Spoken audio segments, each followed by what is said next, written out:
Subscribe for more videos. Turn on notifications. Lord have mercy. Chike, why are you standing in my compound at 6 in the morning like a lost goat? Mama, please, calm down. I did not come here to start trouble. Then why are you knocking on my son's gate before sunrise, eh? Tell me before I knock the answers out of you myself. Mama, I came to beg Dayo. To beg him for what, after 8 years? 8 years of one more semester, Mama. My project defense failed, Mama. My supervisor changed, Mama. In God's name, what did you study, Chike? I studied mass communication. So why didn't you graduate? The man paused like he had been asked to recite the alphabet backwards.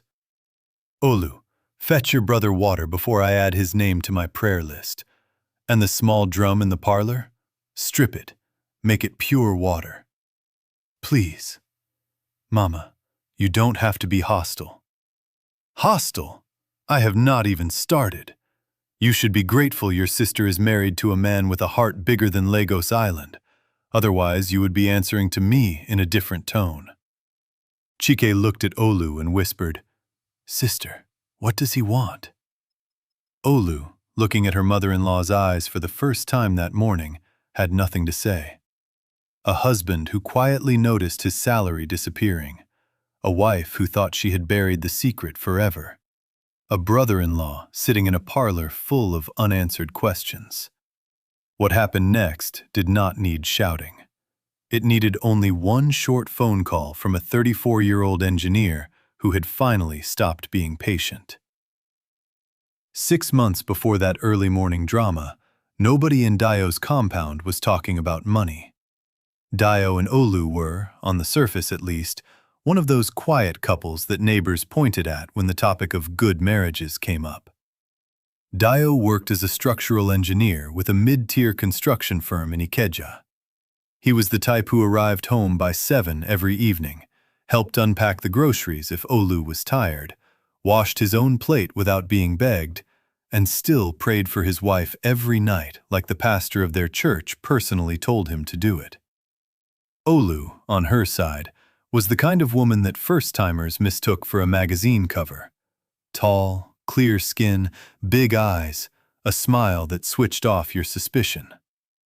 On Instagram, she was Olu of Lagos, the small business queen who sold perfume oils, waist beads, and the occasional customized Ankara jumpsuit. From screenshots alone, she looked like she was already on her second million. In reality, her perfume business was bringing in maybe 40 to 60,000 naira a good month. Not bad, but not enough to fund the lifestyle her captions suggested. And Dayo, being the gentleman he was, never asked for receipts. He only ever said, "My money is your money. Do what makes you rest." Chike, on the other hand, was the family's eternal student. He gained admission to study mass communication at a private university in 2018. By 2026, he was still a student.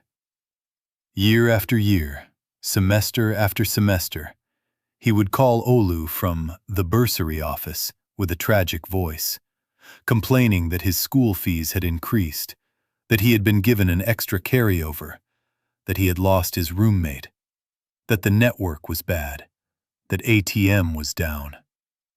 Olu would sigh, transfer what she had scraped together, and then call Dayo with a softer voice. "Baby, my brother is really struggling. School is tough right now." Dayo, almost without fail, would top it up. He had not met Chike more than twice in his life. He had only ever known him as a polite voice on the other end of a phone speaker. But still, he gave. The first time Dayo noticed anything strange, he almost missed it. It was a Saturday morning. He opened his salary alert, smiled, opened his banking app to do his usual transfer to the joint savings account. But the balance did not match. His take-home was 685,000 naira. He had budgeted 350K for rent and utilities, $80K for his own transport and personal upkeep, $120K for the food account, $80K for Mama's upkeep, and $50K he always dropped in the savings account the first day of the month. So what was missing? He counted again. There were unexplained cash withdrawals, 40,000 naira on Tuesday at 2:14 a.m., 50,000 on Thursday at 3:08 a.m., 30,000 on Friday at 11:46 p.m., 20,000 on Saturday at 6:50 a.m., 65,000 on Sunday at 9:02 p.m. In total, since the salary hit on the 25th, about 205,000 naira had walked out of his account through what looked like ATM withdrawals. And he had not used his own ATM card in any of those hours. Dayo, being a man of faith, first blamed himself. Maybe he had forgotten a withdrawal. Maybe he had been sleepwalking to the kiosk. Maybe his bank app was glitching. Then he remembered what he had read somewhere online. If your debit card gets cloned, the timestamp will not match your real movements. He pulled up his card transactions log and his phone location history on the same timeline. The ATM withdrawals did not match. They were at hours he could prove he was asleep. Now, instead of jumping to conclusions, Dayo did what every methodical Yoruba-trained but Igbo-married engineer would do. He added it to a small notebook. He did not change his PIN yet. He did not confront Olu. He did not call his mother. He simply noted the dates, the amounts, and the time, and continued his day as if nothing had changed. But inside him, a quiet file was being built. Dayo spent the next 3 weeks being unusually busy. He had not become suspicious in a dramatic way. He was simply curious. The more he looked, the more he saw. The ATM withdrawals were happening only on 3 days of the week: Tuesdays, Thursdays, and Sundays. They were happening only between 11 p.m. and 3 a.m., and they were coming from 2 specific ATMs, one at a filling station near Abule Egba and one inside the lounge at the airport road, both within 15 minutes of their compound. Dayo also noticed that the exact amounts being withdrawn followed a strange pattern. They were always in multiples of 5 or 10,000 naira. Never a clean round figure like 50K exactly, but always 40, 65, 75, 50, 30. It looked like someone withdrawing small amounts to avoid triggering his bank's high-value alert. One Tuesday, Dayo set his alarm for 2:30 a.m. He lay in bed, eyes shut, listening. Not a sound, not a movement. Olu was sleeping like a baby, breathing softly, completely at peace. He opened his eyes just before 3 a.m. and turned his head. Olu was curled on her side, breath steady.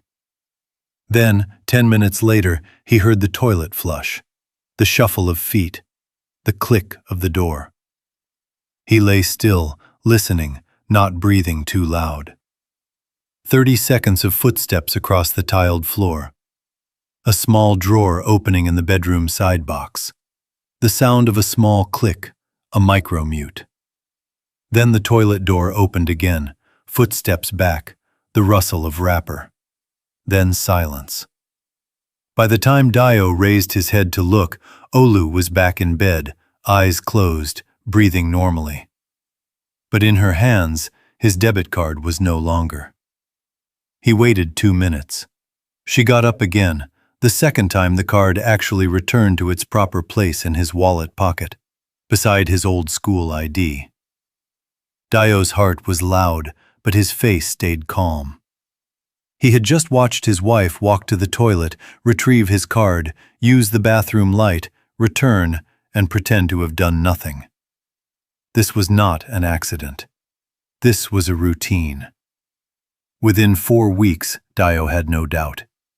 The silent ATM withdrawals had a source and a destination. He needed to understand both. He called his younger sister Ngozi discreetly. He told her the broad strokes without naming names. Ngozi, being a banker, asked him questions most engineers do not think of. "Bro, does your card detail show the beneficiary account?" Dayo checked. "No, because it was an ATM cash withdrawal, not a transfer. The cash stayed in cash. But the withdrawal times and locations were now patterns." Ngozi said to him, "Brother, that cash is being withdrawn by someone inside your own house. It is being physically handed over. That means the destination is not in your bank alert. The destination is on the other end of someone who is receiving it." Dayo knew that, too. He quietly set up a print register of every withdrawal during the next salary cycle. Within that cycle alone, 240,000 naira disappeared in a series of late-night and weekend ATM runs. 65K on a Tuesday, 40K on Thursday, 75K on Sunday, 60K on another Sunday night. None of the times matched his own activity. He now knew exactly how much his wife was quietly taking from his salary every month. And from the way the amounts were structured, the withdrawals did not look like a perfume business person who needed stock money. They looked like a desperate, monthly, ritual-driven plan to keep someone else afloat. Dayo did not sleep well that week. He kept thinking about three people: Chike, Olu's mother in the village, and the small perfume business that Olu kept talking about on Instagram. He had never asked her to show him the back office of her hustle. He had never asked to see the books. He had only ever asked her once to bring the Truepreneur account statement, and she had laughed and said, "Babe, it is a small business. There is no statement." He had accepted that answer. Now he was regretting it. He went to the small drawer where Olu kept her business receipts, the one she never opened in front of him. He opened it at noon when she had stepped out. Inside was an empty carton of Indomie, a dried-up ink pen, 2 old perfume bottles, a phone charger, and a brown envelope. He opened the brown envelope without touching anything else. Inside were stapled receipts. They were all school receipts from a private university, different dates stretching from 2018 to 2024. Different courses, different amounts, different signatures, all looking like the same student. He added this to his folder. He went to the kitchen. He checked the food money envelope. It usually had a thick wad inside for the week's grocery shopping. He opened it. Inside were 3 1,000 naira notes. He looked at Olu's face when she returned. She smiled and asked, "Where is the food money, baby?" Dayo, calm as a priest, replied, "In the bag. Use it well." By the end of the 3rd month of silent tracking, Dayo had a thick notebook full of dates, times, amounts, and notes. He had the school receipts hidden in his office drawer.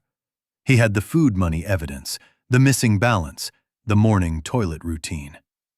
He had everything except the final confrontation story he was going to use. He decided he was not going to use shouting. He was not going to use anger. He was going to use his mother. Not to insult Olu, but to expose the truth of how his salary had been quietly bleeding out of the house in cash form. He called Mama Dayo. "Mama, are you free next weekend?" "Yes, my son. I would like you to come and spend a week with us. There is something I need your eyes to see." Mama, being a retired headmistress, asked no further questions. She arrived on Friday evening with a small traveling bag and a knowing eye. She sat in the parlor. She greeted Olu warmly. She ate Olu's food with a smile. She watched Olu's eyes. She watched Olu's hands. She watched the 4 shoeboxes labeled perfume stock sitting in the corner. She watched the school textbook on the dining table whose cover said ISC 201, a level Chike himself should have cleared in year 1. And she listened. At night, she waited up. She heard the light toilet door open at 2:14 a.m. She saw her son sleeping peacefully. She watched her daughter-in-law's shadow walk to the side box, take the card, and quietly walk to the bathroom. Mama Dayo sat on the edge of the bed and closed her eyes. Now she knew. The next morning, Mama Dayo sat Dayo down after Olu had stepped out for church choir rehearsal. My son, I want to ask you one question, and I want a clean answer. Yes, Mama? How much did your salary drop last month? Dayo, knowing his mother's sharp eyes, did not hide. About 240,000 naira? Where did it go? Through ATM withdrawals at night? By whom? Mama, I do not want to say the name. So if I say the name, you will say yes? Dayo nodded. Mama Dayo said it. Olu. Dayo did not deny it. Why have you not confronted her? Because I am not going to shout at her, Mama. I am going to use the only language that a quiet thief understands. Here is what Dayo did. He did not change his PIN. He did not lock the card away. He did not ask Olu any difficult questions. Instead, on Monday morning, he called his colleague Tunde. Tunde, owning a registered fintech agency, agreed to help Dayo open a brand new salary account at a different bank. Dayo set it up so that his company had his salary pay into the new account without touching the old one. He kept the old account alive with just a minimum operating balance of 5,000 naira. He left the same debit card sitting in the same pocket in the same box. He left the same routine in place. But the salary alert would now land in a different bank entirely. The ATM withdrawals would still be possible because the card still worked. They would simply be draining an empty account slowly. Then he called his sister Ngozi to handle one quiet detail. From this month, Ngozi had standing instructions to send him real-time SMS alerts for any activity on his main salary account at the old bank. If anything went out above 2,000 naira, even as a single transaction, Ngozi would call him instantly, regardless of the hour. Dayo also quietly introduced one more rule. Starting that week, the food money and the joint household budget would no longer be in cash inside an envelope in the kitchen. Everything would be paid by transfer. The house rent, the light bills, the DSTV, the grocery runs, the children's school fees, everything would be moved to direct bank deposits or transfers into a virtual card tied to a delivery app. Olu did not notice. She assumed her husband had just modernized things. She continued to slip out at 2:14 a.m. with the card. She pressed buttons. The machine rejected. Insufficient funds. She tried another ATM. Same. She went back to bed. She tried again the next day. Still empty. By Wednesday of that same week, she realized that the card she had been using was no longer connected to any salary account with money. She panicked quietly. The account still had 5,000 naira in it. Every attempt withdrew only what was leaving the inside ATM receipt. 2,000, 1,500, 500, depending on the day's standing charge. Dayo's old account was now bleeding, but only in tiny amounts that would not survive a real overdraft. Around the third week of this new arrangement, Chike showed up at the compound unannounced. He had been doing this from time to time, but this visit had a very specific look on his face. Olu had stopped sending regular transfers, and his school bursary had sent a one-week ultimatum email. Chike walked into the parlor, head bowed, and asked to speak to Dayo directly. Dayo, knowing that this moment was going to come, received him calmly. He called Olu to leave them alone. She left reluctantly. Chike sat down. Bro, please, I am begging you. I need help. My school fees this semester is 280,000 naira. By when?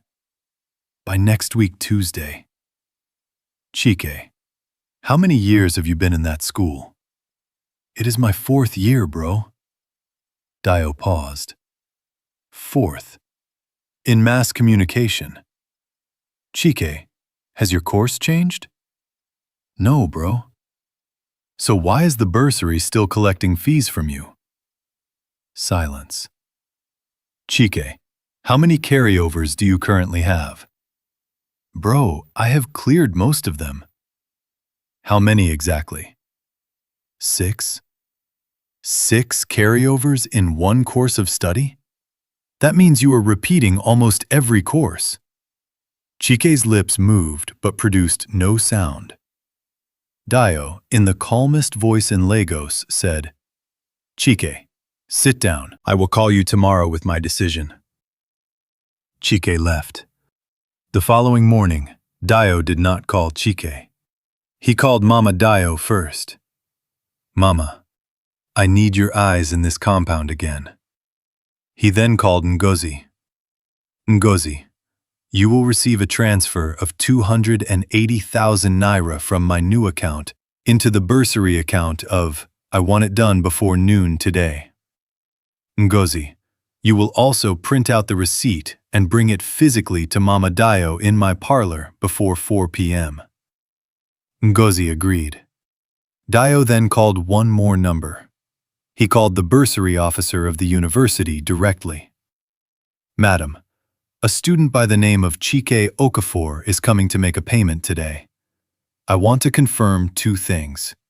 1, that the payment is being processed in full. 2, that on this day, my wife, Olu Dayo, has no permission to make any further payment on his behalf. The bursary officer, surprised by the formality of the call, agreed to put a note in the file. Now Dayo called Chike.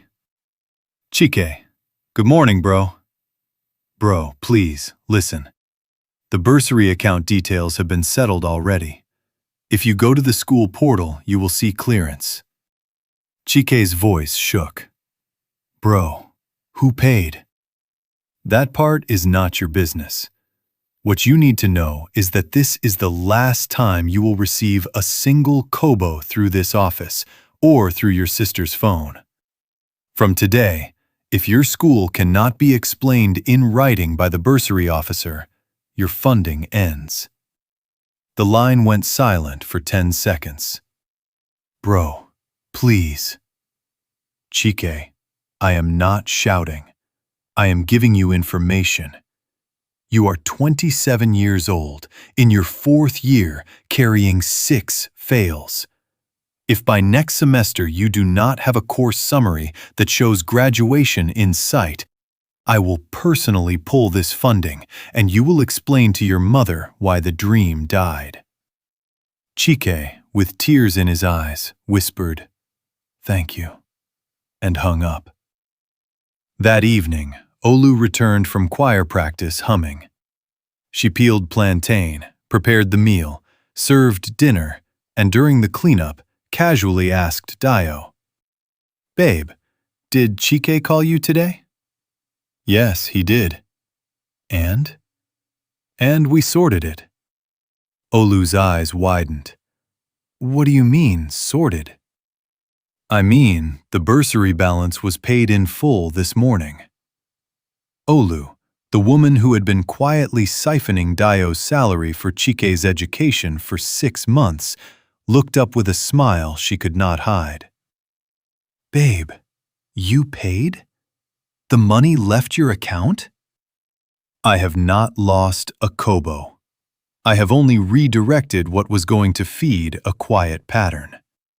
Let me tell you how I know why that account was empty every 25th.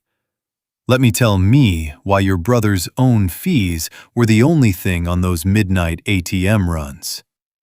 Let me tell you what was in that brown envelope. Let me tell me why your cooler food money was 1,000 naira for a household of 2 adults. Let me tell me, Olu, how many years your brother has truly been in that school. Olu dropped the dish towel. She did not shout. She did not deny. Dayo, please sit down. Let me explain. I have been listening, Olu. For 6 months, I did not say a word. I changed banks. I did not chase confrontation. I waited for you to tell me. You never did. You never came to me. You never opened that drawer yourself. You kept taking the card at 2 a.m. and walking to the toilet like it was your own private ritual. Dayo's voice was still not raised. Olu, I did not want to be wrong. I gave you 6 months. Your pattern beat my patience. Now I want one honest conversation. You and me. Here. Tonight. Mama can come in if you want. Mama, Dayo stepped out of the inner room she had quietly been inside for the last 30 seconds. Olu looked at her mother-in-law, then at Dayo, then at her brother Chike, who had quietly entered the parlor behind them. The room went still. Olu sat down. She bowed her head. She said, I am sorry. I never wanted to take from you. I wanted to protect my brother. I knew if I had asked you directly, you would have said, let him be. And I could not let him be. He is the only boy in my mother's house. I was going to pay it back from my business. I was going to make it right. But the business kept losing money, and the school kept calling. So I kept using the card, thinking I would stop when the year ended. Dayo, please, forgive me. Mama, Dayo, calm on the bed, said quietly, forgiveness is for truth, Olu. Truth first. Dayo did the unexpected. He did not throw her out. He did not call his lawyer. He did not post it on family WhatsApp. He took a deep breath and said 4 short sentences. 1. I love you. 2. I will never abuse the fact that you were stealing. 3. I will not public shame your brother or your mother. 4.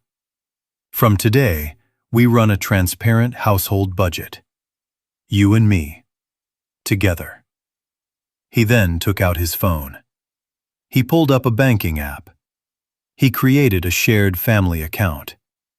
He sent Olu the savings link. The account was tied to a true budgeting dashboard. Each month, both of them could see the inflow, the outflow, and the planned savings. He attached an instruction underneath. All transfers above 30,000 naira must be pre-approved by Dayo through a one-time code he would have to send to Olu's phone before she could click pay. It was not mistrust. It was homework.